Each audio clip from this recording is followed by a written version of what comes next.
మేరీకి Elsa శరీరం గాలిలో తేలుతూ కనిపించింది. ఆమె అది ఏమిటో చూడటానికి ముందుకు వెళ్లాలని అనుకుంది.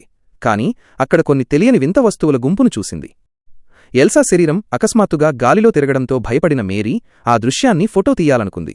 సరిగ్గా అదే సమయంలో ఆమె ఫోన్ మోగింది. వెంటనే ఎల్సా కోమా నుండి మేల్కొంది. అంతా మామూలుగానే ఉన్నట్లు అనిపించినా మేరీకి మాత్రం ఏదో తేడాగా ఉందనిపించింది. ఎందుకంటే అంతకుముందే ఏదో ఒక వింతజీవి ఆమె మీదకు దూకి మరుక్షణమే మాయమైపోయింది. అందుకే ఆమె ధైర్యం చేసి పూర్తి శారీరక పరీక్ష కోసం ఆసుపత్రికి వెళ్ళింది. అయితే ఆమె ఊహించని విధంగా అక్కడ డాక్టర్ ఆమె చేతులు, కాళ్లను కట్టేశాడు. ఆ తరువాత ఆమె శరీరం గాలిలో తేలడం ప్రారంభమైంది. డాక్టర్ ఒక సిరంజి గన్ను తీసిన తరుణంలో ఒక వ్యక్తి తుపాకీతో అక్కడికి వచ్చాడు.